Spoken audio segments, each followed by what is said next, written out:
Hello everyone, मैं रिंकी अग्रवाल हरदा मध्य प्रदेश से। First impression is last impression. ये टॉपिक ऐसा है कि इसे हम पूरी तरह से नकार भी नहीं सकते हैं और पूरी तरह से एक्सेप्ट भी नहीं कर सकते हैं। फॉर एग्ज़ाम्पल, जब कोई बच्चा एग्ज़ाम देने जाता है तो उस एग्ज़ाम में जब वो फर्स्ट क्वेश्चन का आंसर लिखता है तो उसे चेक करने वाली टीचर फर्स्ट बार में ही समझ जाती है कि वो बच्चा कैसा है। मतलब फर्स्ट बार में ही वो उससे इम्प्रेस हो जाती है। तो ये चीज़ यहाँ पर मुझे लगता है 100% लागू होती है। यदि कोई पर्सन इंटरव्यू के लिए जाता है, किसी कंपनी में किसी जॉब के लिए अप्लाई करता है, तो वहाँ पर उसकी पर्सनालिटी, उसके आंसर, उससे यानी वो फर्स्ट नज़र में किसी को इम्प्रेस कर सकता है। तो यहाँ पर भी ये चीज़ काफ़ी हद तक लागू होती है, पर हर जगह हम बोलें ये चीज़ अप्लाई होती है तो मुझे वो गलत लगता है। जैसे कि हम देखें, कुछ लोग होते हैं जो पहली नज़र में इम्प्रेस कर जाते हैं। मतलब कुछ लोगों का व्यवहार ऐसा होता है कि फर्स्ट टाइम में ही वो लोगों को इम्प्रेस कर देते हैं। बट कुछ लोग ऐसे होते हैं जो इतनी जल्दी किसी से नहीं घुल मिल पाते हैं, उन्हें काफ़ी टाइम लगता है लोगों से कनेक्ट करने में। बट एक बार अगर वो किसी के क्लोज आ जाएं या एक बार किसी से कनेक्टेड हो जाएं तो वो पूरी तरीके से अपने रिलेशन को निभाते हैं।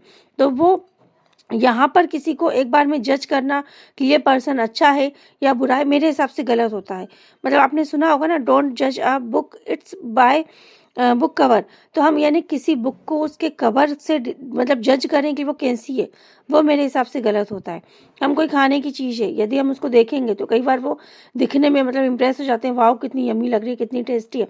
बट उससे इम्प्रेस हो जाना कि यार ये तो बहुत अच्छी होगी, वो गलत है। क्योंकि कुछ चीज़ें ऐसी होती हैं जो दिखने में बहुत अच्छी होती हैं, बट यदि हम उनको टेस्ट करें तो वो उतनी अच्छी नहीं होती हैं। और कुछ चीज़ें शायद दिखने में उतनी अच्छी नहीं लगती हैं, बट वो अच्छी होती हैं। कई बार लोग किसी पर्सन से मिलते से ही फर्स्ट टाइम में इतना इम्प्रेस हो जाते हैं कि वो डिसीजन ले लेते हैं कि हमें उससे ही शादी करना है, और वो शादी कर भी लेते हैं, लव मैरिज हो जाती है। बट जैसे जैसे वो उसके क्लोज आते हैं तो हमें पता चलता है कि वो पर्सन उतना अच्छा था ही नहीं। हम उसकी हैबिट्स को जब बहुत अच्छे से जानते हैं तो हमें बहुत सारी चीज़ें सामने आती हैं। और कई बार ऐसा होता है अरेंज मैरिज के केस में ज़्यादातर, कि हम किसी पर्सन से उतने अच्छे से मिल भी नहीं पाते हैं, बात भी नहीं कर पाते हैं, बट हमारी शादी हो जाती है। बट धीरे धीरे जब हम उसके क्लोज जाते हैं, उसकी अच्छाइयों को जानते हैं, तो हम उससे इम्प्रेस होने लगते हैं। तो मेरे हिसाब से मुझे मतलब मेरा मानना ये है कि जो ये बात है ना, first impression is last impression, तो मैं ये कहूँगी कि हमको किसी व्यक्ति को तब तक इम्प्रेस करते रहना चाहिए जब तक कि हम उसे पूरी तरह से इम्प्रेस ना कर ले। आई मीन टू से, हमें तब तक हार नहीं माननी चाहिए, तब तक हमें कोशिश करनी चाहिए जब हम उस चीज़ में सक्सेस ना हो जाए। आपने कहावत सुनी होगी, एक दोहा है, करत करत अभ्यास के जड़मति होत सुजान, रस्सी आवत जात शिल पर करत निशान। मतलब जब हम बार बार किसी चीज़ को ट्राई करते हैं, जैसे कि रस्सी है, रस्सी को हम बार बार एक ही पत्थर पर खींचेंगे तो वो पत्थर जो होता है, पत्थर पर भी निशान पड़ सकता है। तो यदि कोई भी व्यक्ति हो, यदि हम बार बार ट्राई करेंगे तो वो हमसे इम्प्रेस जरूर हो सकता है। तो हमको बार बार ट्राई करना चाहिए, और किसी को भी पहली नज़र में जज करना मेरे हिसाब से गलत है कि वो अच्छा है या बुरा है। और एक बात होती है कि किसी चीज़ को करना या उस पर टिके रहना अलग बात होती है। मतलब कामयाबी को पाना और उस कामयाबी पर टिके रहना एक अलग मैटर है।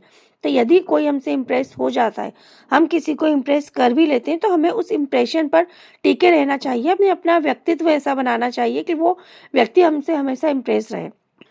और जैसा कि हम बोलते हैं, आपने सुना होगा, एक गलती 100 अच्छाइयों पर भारी पड़ जाती है। यानी कि कोई व्यक्ति कितना भी अच्छा है, पर यदि उसने एक गलती कर दी ना, तो उसकी सारी अच्छाइयाँ मतलब अलग ही हो चली जाती हैं। तो ये चीज़ भी होती है। तो मेरे हिसाब से मतलब ओवरऑल मैं जो बोलना चाहती हूँ कि क्या फर्स्ट इम्प्रेशन लास्ट इम्प्रेशन होता है, तो ये चीज़ डिपेंड करती है कंडीशन पर और सिचुएशन पर। तो इस चीज़ को हम पूरी तरह से बोल भी नहीं सकते कि सही है, और पूरी तरह से हम ये भी नहीं बोल सकते कि ये गलत है। Okay, thank you.